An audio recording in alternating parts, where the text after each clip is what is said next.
As I have told you in the last video, today we will do long answer questions related to K-map. SOP expression, okay, sum of products. So let us see the question. In this type of questions, you have to find out the location number also on your own by making the truth table. And then you have to reduce the function using K-map. So like this, the conditions are given. See question number 6. This one I have taken from 2020. A company intends to develop a device to show the high status power load for a household inverter depending on the criteria given below. First criteria, if air conditioner and geyser are on. Okay. Second criteria, if air conditioner is off but geyser and refrigerators are on. If geyser is off but air conditioner and water purifier are on. And last condition, when all are on. Okay, so these are the conditions. ये सब conditions है. अब देखो variables. A stands for air conditioner is on. G geyser is on. R refrigerator is on. W water purifier is on. ठीक है, तो हम लोग कैसे पता करते हैं क्या variables होना चाहिए? 1 मतलब कौन सा वेरिएबल का इनपुट 1 होना चाहिए, कौन सा वेरिएबल का इनपुट 0 होना चाहिए. अकॉर्डिंग टू कंडीशन, पहला कंडीशन देखो, if air conditioner and geyser are on, means air conditioner और गीजर दोनों ऑन है, तो ए और जी दोनों 1 होगा. ये फर्स्ट कंडीशन है. दूसरा है, if air conditioner is off but geyser and refrigerator are on. Air conditioner is off तो ए 0 होगा, because A stands for air conditioner is on. तो इसमें बोला है कंडीशन में एयर कंडीशनर इज ऑफ, तो ए 0 होगा. But geyser and refrigerator are on, तो जी 1 होगा और आर भी 1 होगा. ठीक है. Third condition, if geyser is off तो जी 0 होगा, but air conditioner and water purifier are on, तो ए 1 होगा और water purifier stands for W और W is on. And number 4 है all are on. When all are on तो सारा 1 होगा.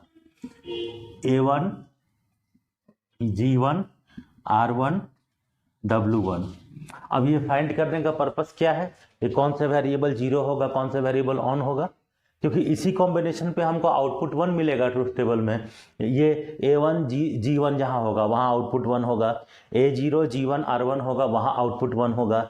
G0 A1 और A और W1 होगा, वहाँ पर भी आउटपुट 1 होगा. And number 4, when all the variables will be 1, in that case also the output will be 1. Okay, so let us draw the truth table. So this is for 4 variables, A, G, R and W. So how will we draw? Let me open a blank sheet.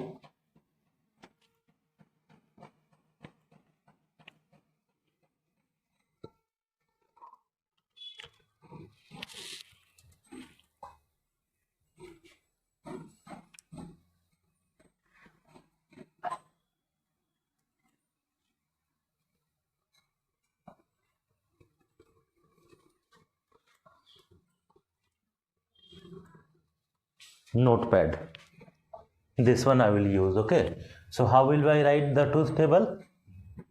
My variables are A, G, R and W. ये 4 variable है. उसके बाद output variable क्या है उसको भी देख लेते हैं. Question paper is over here. Output variable is X. ठीक है, आउटपुट वेरिएबल X है. So output variable X.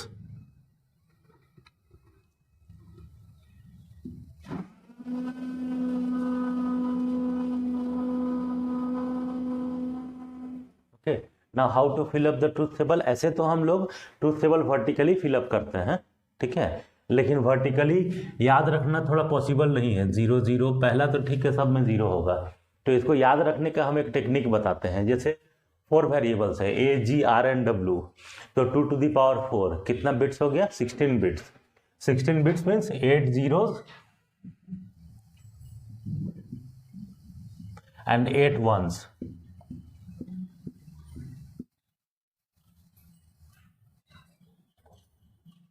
First column में. Second column 4 zeros and 4 ones.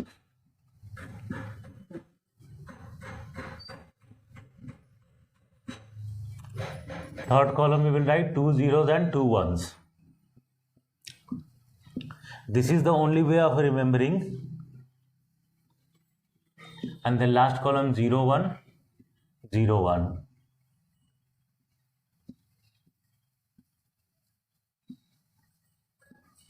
ठीक है,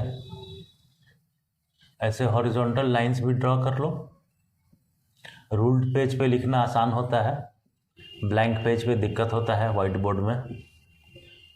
तो ऊपर नीचे नहीं हो, कोई गड़बड़ी नहीं हो, उसके लिए लाइंस को ड्रॉ कर देते हैं।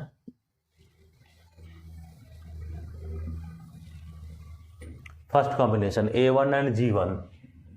तो A1 देखो, A1 एंड G1, तो इसका नंबरिंग कर दो 0 1 2 3 4 5 6 7 8 9 10 11 10 11 12 13 14 एंड 15। 16 बिट से तो 0 to 15 होगा। A1 G1, तो A1 स्टार्ट हो रहा है 8 से, 12 पे है A1 और G1 दोनों। और A1 G1 है तो बाकी R और W को चेक करने का जरूरत नहीं है, no need to check R and W, they can be anything 1 और 0। Then A1 G1 is at 13 also, so here also the output will be 1. Then A1 G1 is at 14 also and at 15 also। ठीक है, तो ये पहला combination के लिए हो गया। दूसरा कॉम्बिनेशन है A0 G1 R1, A0 G1 R1। Number 6 देखो, सी A is 0, G and 1 R and G and R are 1। W we don't have to check, क्योंकि W इसमें सेकंड कंडीशन में मेंशन्ड ही नहीं है। Then anything else 7 also over. Third condition A1 W1 and G0। A1 no, 8 is not possible, 9 is possible. देखो A1 है, W1 है और G0 है। ठीक है, फिर 10 भी देख लो, हाँ देखो 11 भी होगा। A1 W1 और G0 है। देखो A is 1, W is 1 and G is 0, rest all are already 1, so over। and last condition all are on। when all are on means all variables will be 1, so that is number 15, so which is already 1। so like this we will find the answer where we will get 1।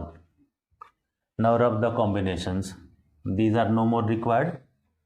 इसके बाद देखो, अब जहाँ जहाँ 1 आया है उसका location number है 6 7 9 11 12 13 14 15। बाकी सब जगह पे 0 फिलअप कर दो। Okay, now you have to write the SOP expression for this. First of all जहाँ जहाँ 1 आया है सिर्फ उसके लिए, तो 6 क्या है कॉम्बिनेशन 0 1 1 0। तो SOP एक्सप्रेशन में लिखेंगे 0 मतलब A complement 1 1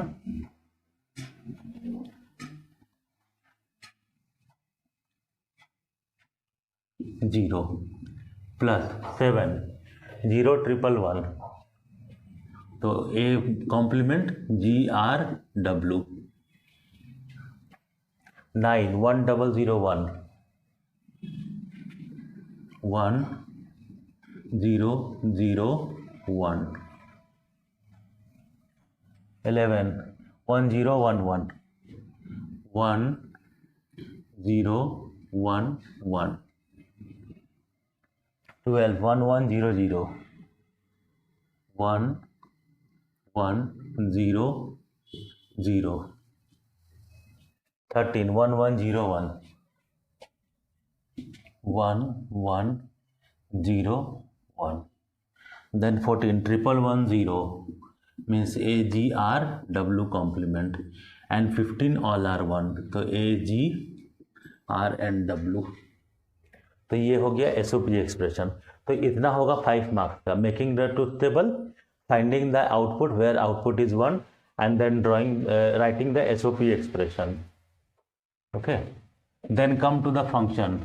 Function will be x of a, g, r and w and summation of which all locations 6, 7 where we are getting the output 1, 9,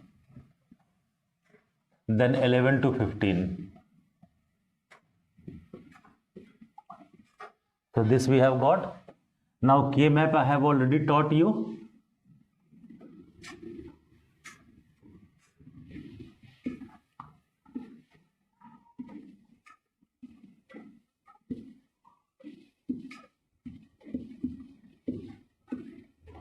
Zero zero zero one 1 1 1 0 0 0 0 1 1 1 1 0 0 1 3 2 4 5 7 6 8 9 11 10 12 13 15 14.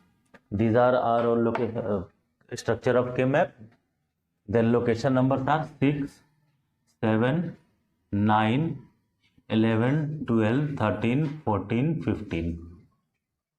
तो कैसे बनेगा देखो, एक तो ये बॉक्स बन जाएगा और 4 एलिमेंट 7 6 15 एंड 14. उसके बाद ये भी एक बॉक्स बन जाएगा 13 15 9 एंड 11. लेकिन एक एलिमेंट रह गया 12. तो 12 के साथ 3 और एलिमेंट है 13 15 14. तो ये भी 4 का ग्रुप बन जाएगा. स्ट्रेट लाइन मतलब 12 13 15 14. तो 3 ग्रुप बनेगा, all of 4 elements each. Then write them. Group 1 7 6 15 and 14. Write the SOP expression as I have taught in the previous video. The first one, this is group number 1. Then group number 2 13 15 9 and 11. And group number 3 12 13 15 14, like this. And then you will write final group. Group 1 plus group 2 plus group 3. Okay, like this you have to do. And then for the final expression you have to draw the logic diagram. So this is the important part which you have to understand, how to make the truth table and find out the output 1, and then how to write the SOP expression. K-map you have already done, so you can continue with the K-map in the similar way. Write the expression for the 3 groups, then find the simplified expression, and then finally add them. Group 1 plus group 2 plus group 3, that will be your final group. And then for the final group you draw the logic diagram. Okay, I hope you are able to understand. So like this you can solve any question. Whatever conditions are given and whatever inputs are given, you match the condition with the input. If the condition matches with the input, then input will be 1, and if it doesn't matches, then input will be 0. So for each condition you make one combination, which variable will be 1, which variable will be 0, and on that combination at that position number the output will be 1, जैसे अभी किए. ठीक है. So like this you have to solve. Okay, thank you students.